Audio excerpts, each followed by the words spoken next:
Story 1. I was bullied a lot, and if I was alone in the nurse's office, I was not getting bullied. I remember pulling out my loose teeth in class just so I could leave school and go home. Story 2. I had anxiety attacks. I was always so nervous and upset, but I was too young to know why, and my belly hurt all the time. Story 3. Before my diagnosis of attention deficit hyperactivity disorder, I could not pay attention long enough to avoid getting hurt. When I was finally diagnosed and started medication, the nurse called my mother because I had not been in for a week. Story 4. I had crippling endometriosis every month in high school. They couldn't even give me ibuprofen for the pain. My mom or grandmother had to pick me up and give it to me at home, but by then I was already in so much pain that keeping the ibuprofen down was a challenge. I'm happy to say I will never have cramps again because I am having my reproductive organs removed tomorrow morning. I am drinking my pre-surgery Ensure as I type this.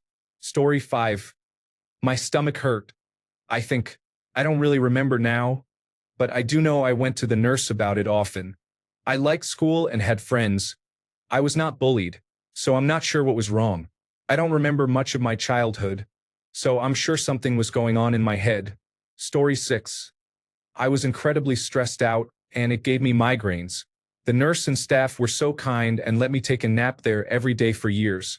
Over the next few years, my uncle was murdered, my parents divorced, and my father immediately married my stepmother and moved out of state. 2 younger half-siblings were born, we had to move, and I went from being a stay-at-home mother to a mother who worked constantly. Our dog died. It was unrelenting stress. I was a wreck, and because it was the 1980s, it never occurred to anyone to send me to counseling. Story 7. I was told it was anxiety, but it was actually asthma. Looking back, I am shocked no one thought to check me, since I had a panic attack in the middle of every physical education lesson. Story 8. I went almost every day to the point where I was sent to the principal after seeing the nurse.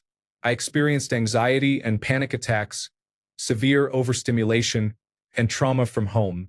It became so bad that I would completely shut down in the middle of class. Story 9. I just wanted to be out of class. I was later diagnosed with autism, dyspraxia, attention deficit hyperactivity disorder, and depression at the age of 11. Story 10. I experienced migraines in an era when there were no preventive treatments, and Tylenol was the only thing that took the edge off. They were so severe I had to lie down in a dark room to avoid vomiting. Story 11. My anxiety and borderline personality disorder were dismissed as my faking illness and being overly dramatic when I could not function in class.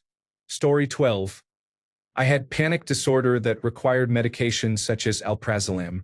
When I was very young, I often confused an upset stomach with nausea and was sent home because I thought I was going to vomit, but it was diarrhea. Story 13. Not me, but a friend from high school had seizures. His pupils would become fully dilated and he would space out for almost an hour. When he felt one coming, he would rush to the nurse's office, sit down, and become unresponsive for a while. Story 14. I had multiple undiagnosed autoimmune diseases. I remember how badly I was treated at school for always needing to be in the nurse's office. Story 15. My friend from school kept going to the sick bay because of fainting spells and seizures.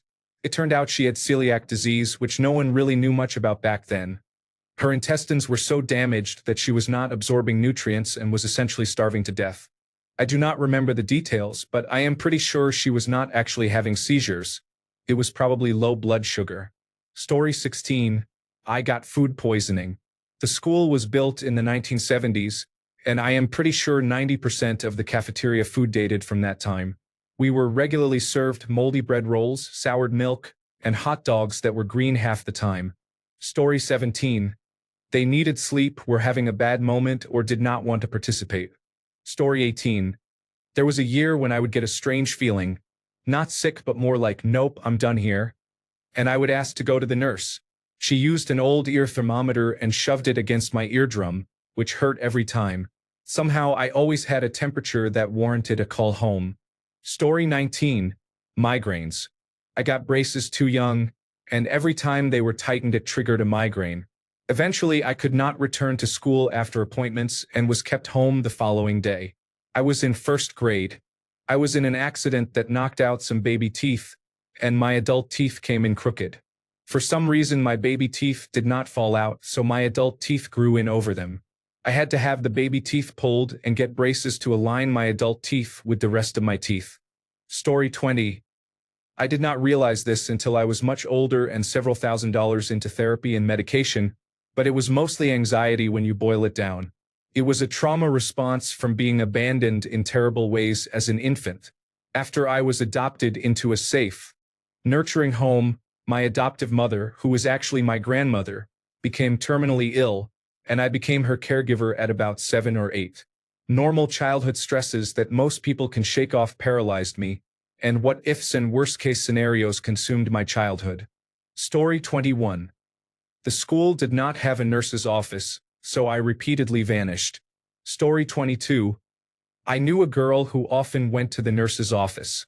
She was diabetic and had to administer her shots there. Story 23.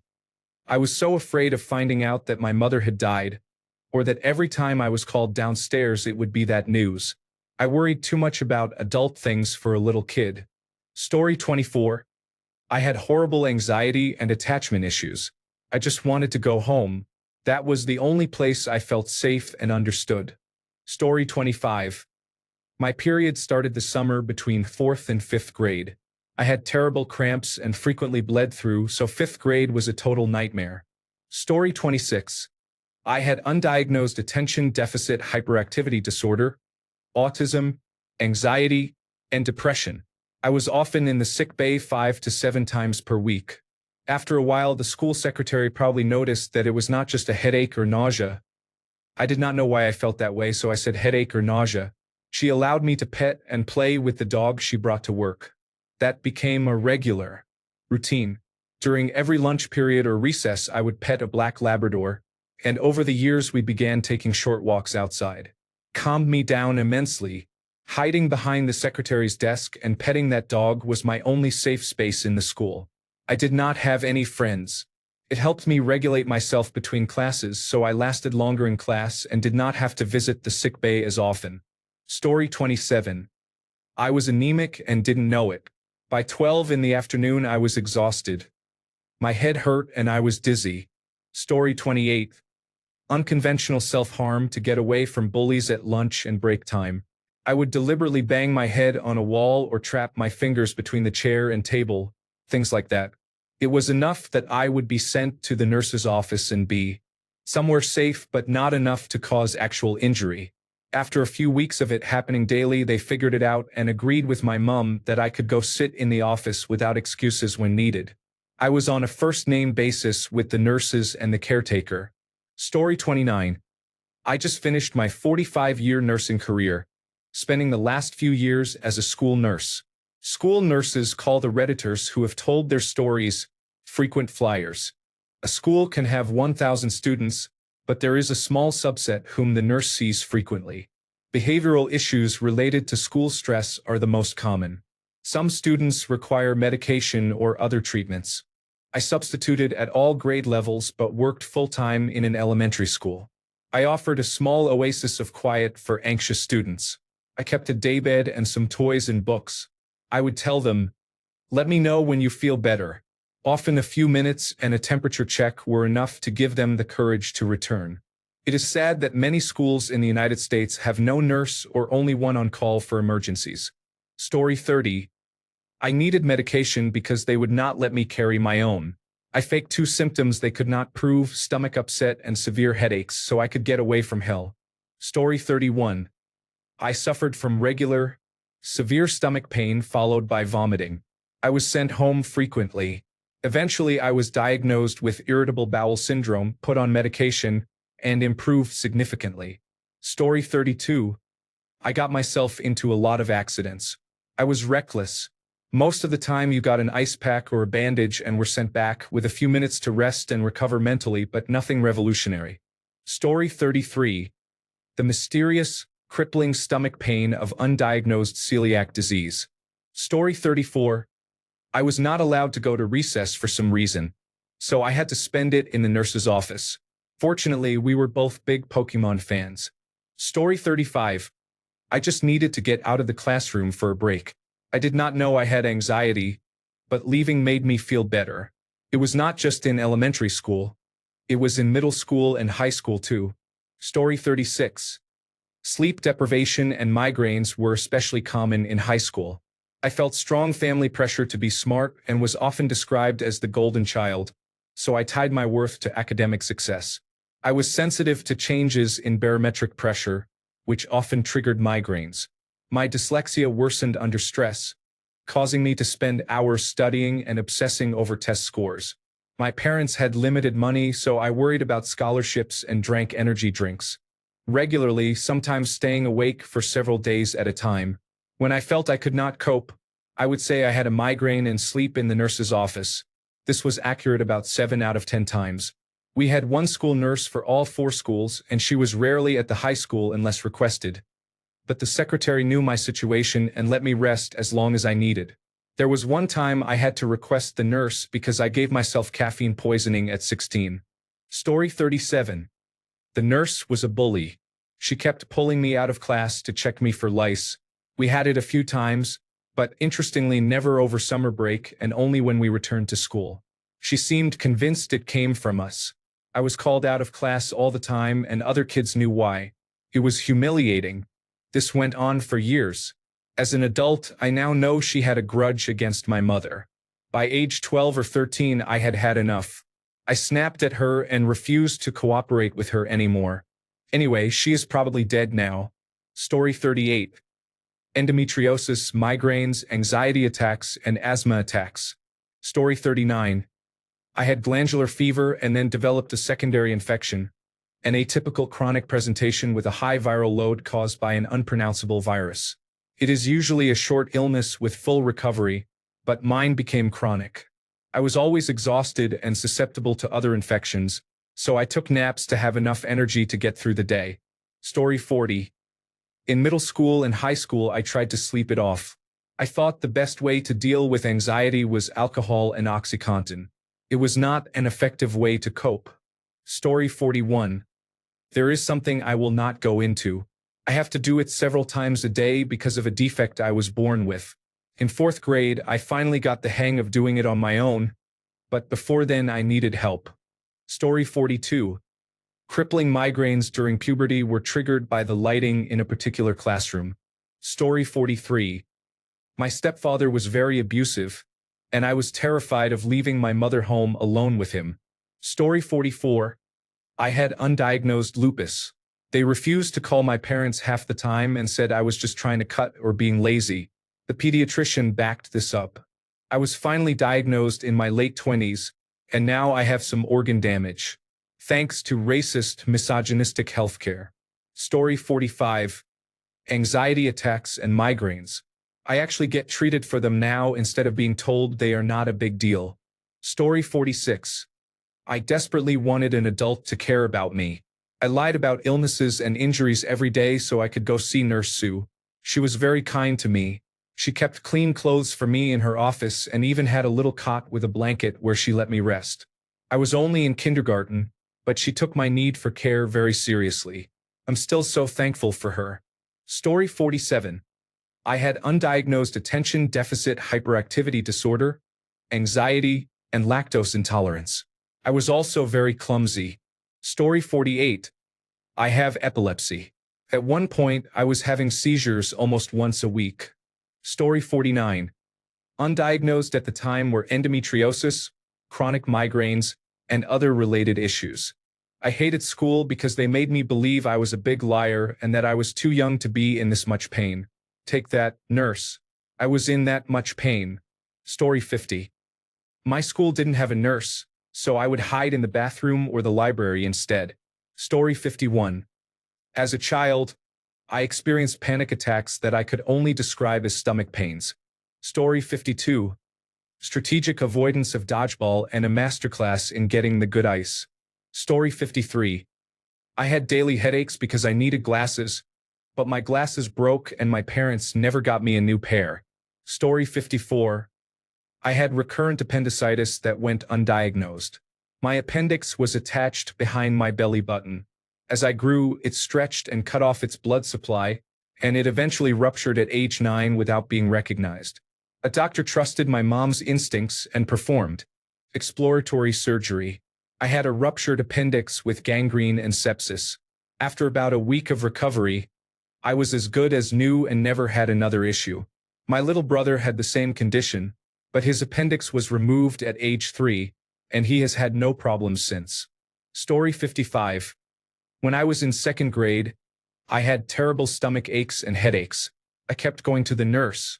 She asked if I had eaten, and I told her I could not because my stomach hurt. She said my stomach and head hurt because I needed to eat. We went back and forth until our landlord found the leak and we evacuated until it was fixed. It was my mother and the 3 of us. I was the only one experiencing symptoms. Story 56. Sexual assault by an adult man who was the spawn of Satan. I was only 10 years old. I did not know how to tell anyone, but the fear and anxiety I felt every day made me physically sick. I thought the nurse was a safe person who might recognize what was happening and report it. Story 57. When my son was in 1st grade and had cancer, he went every day to eat lunch there. An older student embarrassed him in the cafeteria, mocking his feeding tube and baldness and telling other students they could catch cancer by sitting next to him. Story 58. I have a condition in which I do not feel hunger. As a child, I did not eat unless I was supervised. Story 59. Type 1 diabetes was my diagnosis. I was always sick and thirsty. We discovered the cause after I had a bad ear infection and the doctor checked as a precaution. My blood sugar was over 300 milligrams per deciliter. I was not overweight and did not enjoy sweets because they made me thirsty. I preferred salty foods. My usual snacks were peanuts or sunflower seeds, and I was not allowed soda. I did not get sick as often after that, but the nurse kept supplies in case I had a low blood sugar episode in class. Story 60. I wanted to lie down, skip a lecture, and get an ice pack if it were hot. Story 61. I was given large vitamin C pills without an adequate breakfast, so I developed stomachaches every day about an hour after arriving at school. Story 62. I was in 1st grade when I didn't know that a simple bathroom trip could stop the stomach pain. When I realized I always felt better after using the nurse's bathroom, I tried it before asking to go to the nurse's office. After that, the only time I saw the nurse for the rest of the year was during the annual lice check. Story 63. I went because I threw up and had to change my shirt. I also had extra eye exams because I wore eyeglasses and had lice checks. Story 64. She made hot chocolate for her favorite children. So every day they would claim stomachaches or headaches, get sent to her office, and spend the rest of the day chatting and having biscuits. I only know because my older brother was in her small group. She gave me the creeps, to be honest. Story 65. I had undiagnosed Ehlers-Danlos syndrome that made all my joints ache, and nurses did not believe that everything hurt. I also had a high intelligence quotient and attention deficit hyperactivity disorder, which left me painfully bored much of the time. The syndrome also caused, depending on the day, digestive issues, frequent scrapes and strains, and easy fatigue. Story 66. I was physically abused by my older sister, and my father did nothing to stop it. My elementary school was a cult preparing me to become a broodmare for the Quiverful movement, to be taken in the rapture, or to be martyred for being Christian. I had frequent stomachaches and headaches and often needed to lie down because I did not sleep well at home. Story 67. I did not feel well throughout my life, in elementary school, middle school, high school, and college. Everyone assumed I did not want to go to class, but I was a decent student except for math. I had horrible headaches, cramps, and I was exhausted all the time. It turned out I had a hormone disorder that dysregulated my entire nervous system and caused those problems. I was not diagnosed until I was 27. Story 68. Undiagnosed Crohn's disease. The nurse dismissed my complaints, saying my stomach hurt because I was constipated and did not believe me when I said I sometimes had up to 5 bowel movements a day. She also told my parents that I was trying to skip class. I was a 4th grader who loved school. Story 69. I had severe allergies. Zyrtec was not available until I was in high school. I experienced dehydration and fainted from lack of water. I had very heavy menstrual bleeding, soaking a Superplus tampon and a large pad within 3 hours. Turned out I had thyroid disease. Story 70. I have severe lactose intolerance. People accused me of faking stomach pain because I had to leave my first class in a panic on most days, but not every day. The doctor put me on an elimination diet for a few weeks, and that is how we figured out those were the mornings I had cereal for breakfast. Story 71. I was thinking about this the other day while talking to my husband about Nurse Young, my elementary school nurse, and how vividly I recall her office and the cot we could rest on. I clearly had anxiety issues, and I still do because of my parents' constant problems. Cheating, fighting, and suicide attempts. Her office was also a very safe place for me. She was always kind. I was a good, shy, quiet, only child and a homebody. I wasn't up for the other kids' antics. I had lots of stomach aches and panic attacks, the same ones I still have today. Too many children deal with very grown-up problems and receive no help from the emotionally immature adults in their lives. I later found out that my grandparents wanted custody of me. I did not hear that until my 20s, when my grandfather told me. Honestly, I'm not sure that would have been better, since he raised my mom, who was the oldest of 6 and is pretty screwed up. But I would have lived with my aunt and godmother for a while, and that would have been lovely for me. Story 72. I had an undiagnosed cerebrospinal fluid leak after a gymnastics accident. I was in agony 24 hours a day, 7 days a week, and doctors told me I was making it up when they should have recognized a textbook case. Story 73. My mom believed we only went to the doctor if we were actively dying because her being immunocompromised and sick was always seen as worse than anything we could experience. So I was very neglected, sad, anxious, and constantly bullied. My periods lasted 8 heavy days twice a month, and I would sometimes collapse in pain. I would be in the nurse's office sobbing from physical or mental pain and asking my stay-at-home stepdad to pick me up. He was Italian and would take any excuse to pick up his daughters and make them a traditional soup while we watched a movie at home. Story 74. I have fairly severe anemia because nobody thought the tall, chunky child could have it despite having had very heavy periods later diagnosed as endometriosis since I was 9 years old. Cannot run, jump, or play.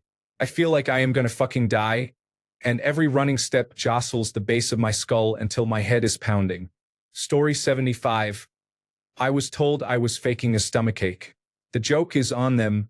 I have Crohn's disease. Story 76. I only went once. I rarely get sick, but on one occasion my mouth would not stop watering and I felt odd.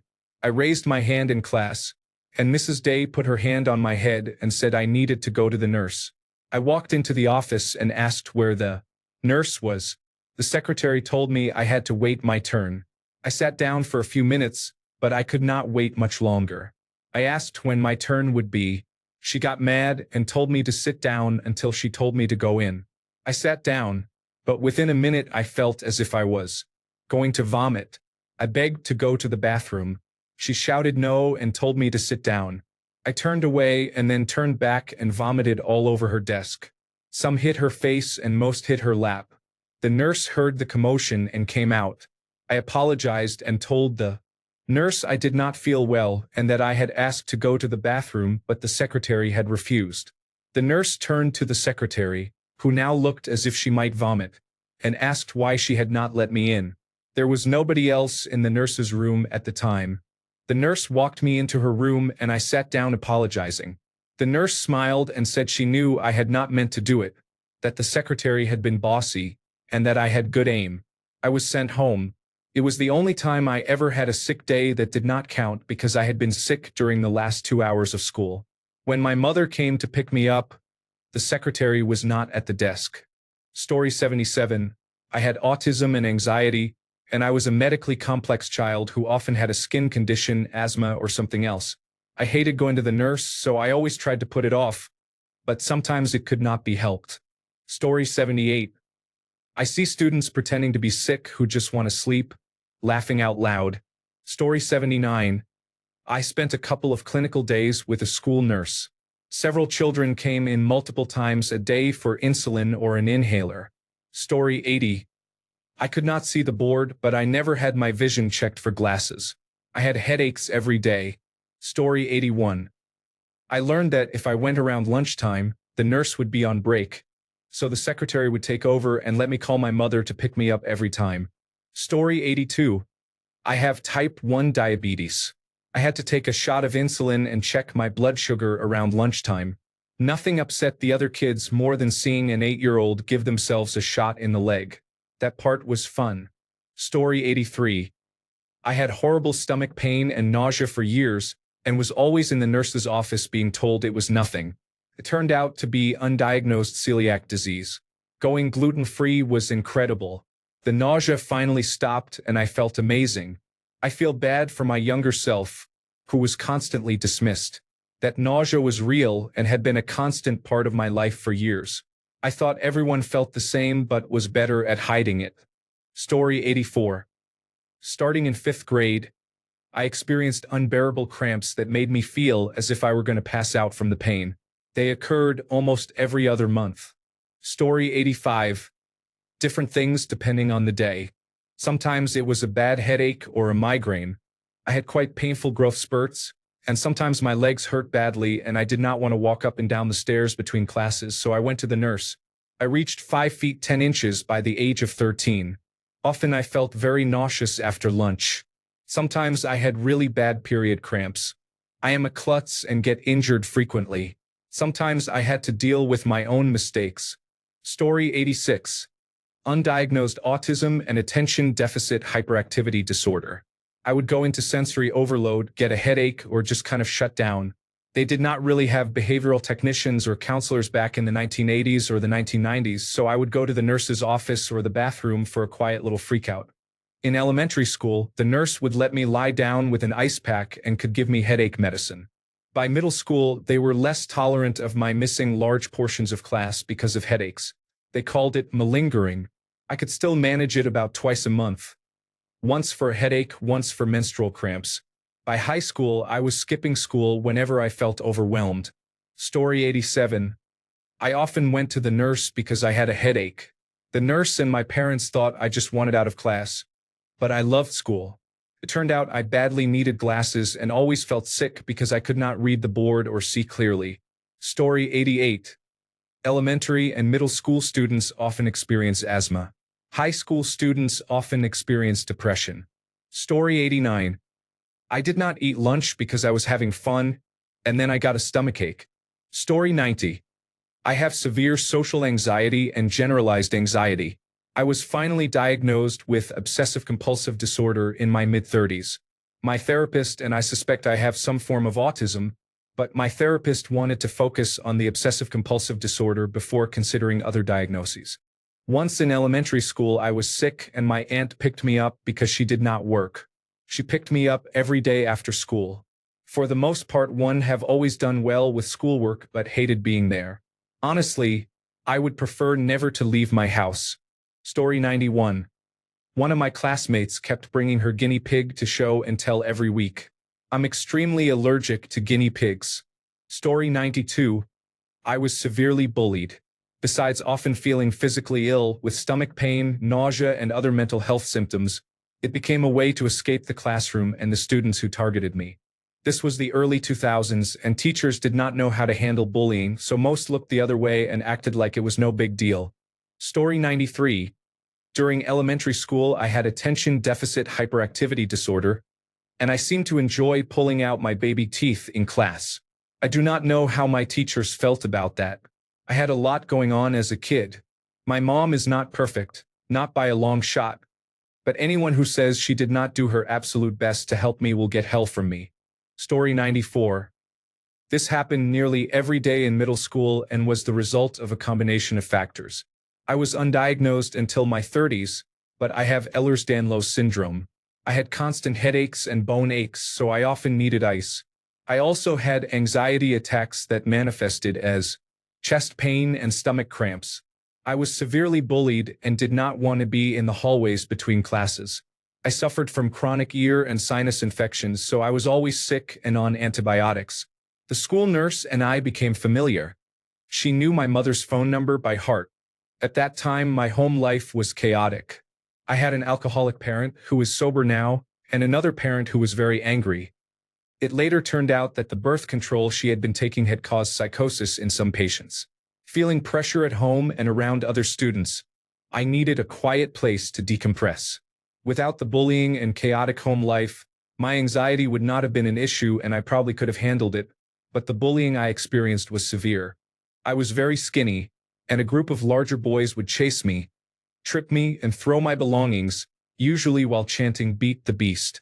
No one took me seriously because we were told it just meant the boy liked you. I was afraid and on edge around other students, and no one understood how it affected me. I cannot remember the nurse's name, but I will never forget the leader of the bullies. I ran into him at a bar in my 20s. I was cordial because I was with friends and could tell he remembered me, but then he started flirting and offered to buy me a drink. I felt powerful saying, "No. Do you even remember calling me a beast all through middle school? Because I do. I will never forget that. Screw you, Danny W. You made an abused child feel victimized in a place that should have been safe, with your Jersey Shore-style appearance." Story 95. I had ulcerative colitis, undiagnosed at the time, and I often had to use the bathroom during class. One day I raised my hand and a teacher said, "Let me guess. You have to go to the bathroom." After that, I started going to the nurse's office out of sheer embarrassment. Story 96. I experienced abuse. I didn't get much sleep when I lived with my very abusive parents. The nurses would let me sleep during the day and made sure I had food when I left. Story 97. My parents refused to acknowledge that I was sick. They still sent me to school and would not pick me up during the day, so I stayed in the school sick bay. Even when the school called and said I was not allowed to return the next day, they dropped me off. I had chronic lung conditions made worse by their smoking. They did not follow medical advice to avoid all exposure to smoke or to take prescribed medication. It is no surprise that I have no contact with them as an adult. Story 98. Undiagnosed celiac disease and my child's gluten-heavy diet were a bad combination. Story 99. I have Ehlers-Danlos syndrome, but my pediatrician called it chronic degenerative joint disease at the time. Once I was no longer required to run in high school, I did not have to do much physical activity, aside from managing asthma and allergies. I think they could use the old presidential fitness test from the 1990s and 2000s as a screening for Ehlers-Danlos syndrome. I used to reach past the entire blue box on the sit and reach test. When they had us hold the ruler as high as possible, someone else would have to stop my shoulders at 90 degrees, or the ruler would end up resting on my butt. Story 100. I was scared of my teachers. It reached the point where I was always nauseous and would throw up in class. Story 101. I had several allergies. The nurse had to pull my mom away several times to explain that my allergies were so bad that I had to remove my shoes because of swelling, and she refused to let me go back until it subsided. Seizures caused me a great deal of trouble as a child because I would stare off into space and ignore the teachers, even when they screamed at me and shook me. No amount of discipline seemed to help. From my perspective, I resented the teachers because I understood why they did not believe me or understand. There were times I literally could not do the assignment. Sometimes I did not even know my own name. With narcolepsy, I could not stay awake no matter how much I tried. Cataplexy caused a few awkward moments after sleep attacks. My asthma was so severe I could not play, but the doctors would not test me and therefore did not treat it. By the way, I hated school as a child. No one understood how hard it was for me. My mom was not supportive. We did not learn about the seizures until I was in 8th grade, and they remained uncontrolled until my 11th year of school and were gone by 12th grade. The other conditions were finally worked out in my 20s. Story 102. My parents were divorcing, and I learned that if I had a stomachache, my mom would get me McDonald's. Story 103. Panic attacks and poorly treated bipolar disorder. I was nearly forced to take selective serotonin reuptake inhibitors and benzodiazepines at age 11, lorazepam, Ativan, clonazepam, Klonopin, then alprazolam, Xanax. By 19, my new psychiatrist ran genetic tests that showed I cannot take selective serotonin reuptake inhibitors. I metabolize them in a way that causes a constant low-level overdose. I vomited every day and weighed 86 pounds as a teen. Happy to say I was finally put on a mood stabilizer and am doing great now, many years later. Story 104. Daily lactose consumption was crippling. We didn't know that forcing kids to drink milk at every meal would make me so thirsty for water at home. Story 105. Hunger.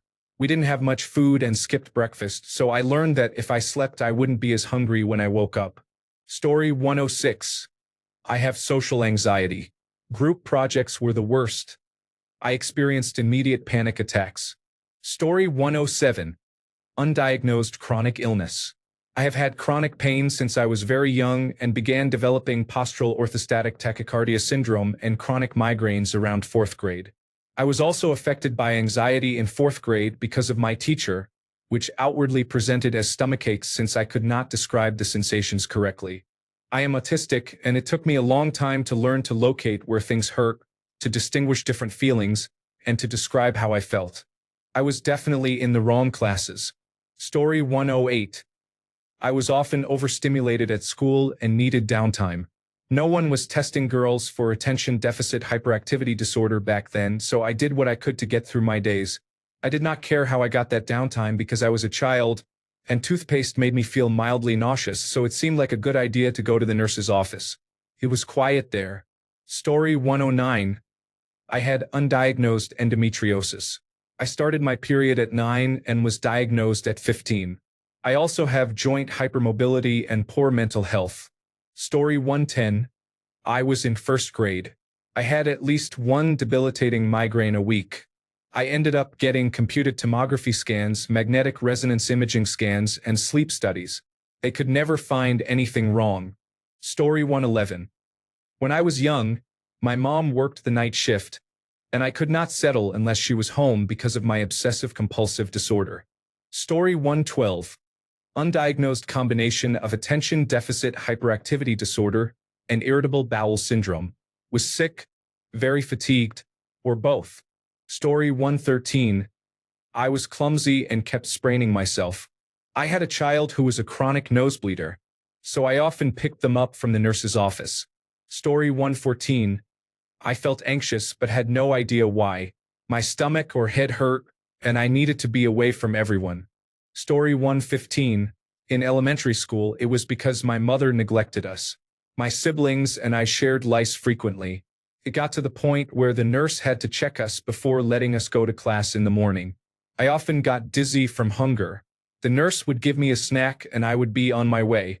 In middle school, it was because of debilitating cramps that no over-the-counter medicine could stop once they started, and because I was so sick with the flu that I could not handle sitting up in class.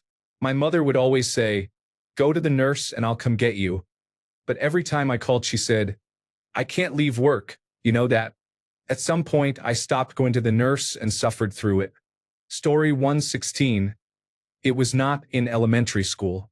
I spent a lot of time in the office in middle school. Half of that time was for nosebleeds, and the other half was for getting in trouble with the administrators because 13-year-old me rallied the 7th grade to try to expel a boy who had been groping girls. I co-authored a petition and was dragged to the principal for cyberbullying. Nothing happened to the boy who had been touching people, though. I was still angry. Story 117. I just liked hanging out with my mother, so I would always try to get sent home sick. Story 118. Asthma. The school would not let me carry an inhaler in my pocket until I was older. Story 119. Anxiety, irritable bowel syndrome, and endometriosis were mostly undiagnosed, all untreated, and each made the others worse. People usually told my parents it was probably just cramps and that I should get over it. I was labeled dramatic for not wanting to endure horrible pain at school. Story 120. I was talking to a social worker and ended up being removed from my father's custody for neglect. In high school, I had to be tested for attention deficit hyperactivity disorder, the inattentive type, because I kept falling asleep in class. Story 121. I had a complete abdominal hysterectomy a few years ago, and not having periods is amazing. By the evening, I was walking laps with my intravenous pole around the nurse's station because they told me if I walked around a bit, I could go home. You will do great. Story 122. I had earaches from swimmer's ear and a persistent strep throat. I didn't have any friends and was placed in special education classes for a while because I held my pencil in an unusual way. Story 123. The teacher clearly disliked me because my mother had petitioned to ban Dungeons and Dragons. I had no idea and did not play. I had casually told her I saw the boys playing during indoor recess on a rainy day, and she went to the school and got the teacher in trouble. It was a miserable year. I was an obsessive reader, and the sick cot was right next to the library, so I would lie down with a book to escape. I nearly failed the year, but the principal liked me and worked with me privately a couple of days a week to help me catch up. Story 124. I had undiagnosed postural orthostatic tachycardia syndrome, mast cell activation syndrome, and hypermobile Ehlers-Danlos syndrome. I sprained my ankles all the time, had headaches and migraines, experienced random allergic reactions, heart palpitations, and difficulty breathing. Story 125. When my husband divorced his ex-wife, our daughter frequently visited the nurse's office. My husband was never told. After we married, those visits stopped, and again we were not informed. At the first parent-teacher conference after our marriage, which I attended alone because my husband was traveling for work, and her biological mother did not show up, the teacher said they had expected to meet me because they blamed the stop in visits on my involvement with her. Before we were together, when she went to the nurse, she was often crying and looking for a hug. She told them she got lots of hugs from her new mommy, who cried. Story 126. The nurse's office was essentially free therapy with an ice pack. Some children needed care, while others just needed a pause. Story 127. When I was in junior high and high school, I did not know I had endometriosis and adenomyosis. The pain was horrific. Felt as if I were being ripped apart inside. Unfortunately, doctors told me the pain was normal and prescribed only birth control, when I likely needed surgery. Now I cannot have children. It is no longer as emotionally painful as it used to be. Took me a long time to process. Story 128. When I had undiagnosed celiac disease, I went to the nurse every day after lunch. My teachers thought I was avoiding classwork, but I was actually sick from what I ate. Story 129. I was allergic to the trees planted all over campus. My allergies manifested as a feverish ache and severe fatigue. Story 130. Gluten intolerance. I was going to the nurse's office to get out of school because of bullying. I was being bullied, but I also had stomach aches all the time. I was taken to therapy for the bullying, which did not help. I was homeschooled on 2 occasions. I still felt awful all the time, but it was easier to cope at home where I did not have to pretend to be okay. I was never taken to the doctor because my family thought I was faking it. The worst part is I loved school and learning, and it was frustrating that no one believed I was sick. I did not know how to communicate that when I was young. It got better in high school because I was inadvertently eating a mostly gluten-free diet by eating soup, rice, and salad bar items. I was living in a dorm and was not eating bread with every meal anymore. I discovered the actual problem 10 years later. It explained the previous 27 years of my life. Story 131. This was my brother, not me. When he was 7 or 8 years old, he had daily nosebleeds. He would bleed after sneezing hard, wiping his nose the wrong way, running too fast, or jumping off the stairs. He was not injuring his nose, and he usually was not picking it. He had extremely thin nasal mucosa, and his blood vessels would rupture very easily. After a round of cauterization on the problem areas, it has been 25 years without any further problems. Story 132. I was napping and slept a lot in class. I learned in my 30s that I have an autoimmune condition. Story 133. I had my nose cauterized in middle school and have had 2 nosebleeds since. Story 134. Middle school. I had chronic migraines, and the school would not give me basic medications such as ibuprofen or acetaminophen because my parents had not signed the correct paperwork at the beginning of the year. I had to lie there in agony until they could come pick me up, and by then I would be vomiting or about to vomit. Those headaches derailed the rest of my day. We all hated that school's policy. When I transferred in high school, they gave me ibuprofen and let me rest in a dark, cool area until it took effect. In most cases, I was able to return to class. As I got older, the migraines worsened and ibuprofen, acetaminophen, and over-the-counter combination products stopped helping, So now I take a daily preventive medication and an as-needed rescue medication to keep them under control as much as possible. There were no preventive medications when I was young. My mother, who has had chronic migraines since puberty, suffered completely debilitating, medication-resistant migraines for decades before preventive treatments began to appear in the last 5 years or so, and she failed several before finding one that worked. Migraines are no joke. Story 135. Low blood pressure, lack of vitamin D, undiagnosed anemia, and Hashimoto's disease. I function well these days, though. Story 136. I had silent migraines with no headache during an unusually gray winter, but the doctor did not realize what was happening. The nurse recognized that I probably had seasonal affective disorder and had my parents make me take walks and give me ibuprofen. The treatment helped. Story 137. My experience was in middle school and involved type 1 diabetes. I was diagnosed in 7th grade, so it was all very new. I had to take a shot before lunch. If my blood sugar was low, I was allowed to test my blood sugar and drink a juice box in class, but then I had to go to the nurse to inform her. The technology at the time did not allow much real-time control, flexibility, or independence, especially for a child. Because of untreated anxiety, depression, and attention deficit hyperactivity disorder, I had digestive issues and a general feeling of being unwell, which often was attributed back to diabetes. By 10th grade, I started using an insulin pump and could manage my care more independently. That became especially important after we moved to a school system with one school nurse who traveled between all the schools. Story 138. Lactose intolerance. I always had chocolate milk at lunch and, like clockwork, ended up in the nurse's office with a stomach ache and then had severe diarrhea. It wasn't a well-known thing in the 1990s, and I didn't realize until I took a break from dairy and then had a glass of milk. Woof. I saw the school secretary years later and told her about it, and she said she thought I came to the office because I was an awkward kid getting bullied. Womp. Laughing my ass off. Story 139. I got my period at 9 and it was hell. No one did anything about it for months except tell me to take more Advil. This was in the 1990s, so I could at least carry it to take between classes, but I was a kid with undiagnosed attention deficit hyperactivity disorder and would forget to bring it to school. I was constantly out sick from school or forced to go in pain.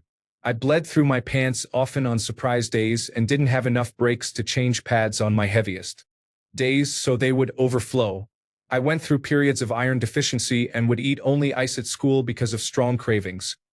I did not learn what was happening until years later, when people were more likely to shrug off strange symptoms. The "it'll fix itself in a few months or a year" attitude kept things chaotic and extreme. Doctors and my parents wrote me off as dramatic because that's what being a woman is and ran no tests. I was the kid passing out in gym class. As an adult, I still struggled to be taken seriously about my health. Birth control pills did not help, but they were the only thing anyone would prescribe. That also depended on me being able to afford them because they were not fully covered by insurance during the 2010s, so I had to pay over $100 a month. I missed a lot of school and work, which got me in trouble. In my early 30s, I finally had a hysterectomy. Pathology confirmed adenomyosis and that my uterus was underformed and very inflamed, likely chronically so. It is especially frustrating because doctors had noted that my uterus was probably not typical and showed inflammation in my records for several years. But I was told tests were clear or inconclusive until my current doctor reviewed my history and said, "What the heck?" I did not find out until my surgery was scheduled that my family has an extensive history of endometriosis and hysterectomies and related conditions, which my parents had not told me even though they knew what I was going through because they are very doctor-phobic. Women's healthcare is tragic. It took over 20 years to get to this point, but everything is better now. Thanks a bunch for sticking around till the end of the video.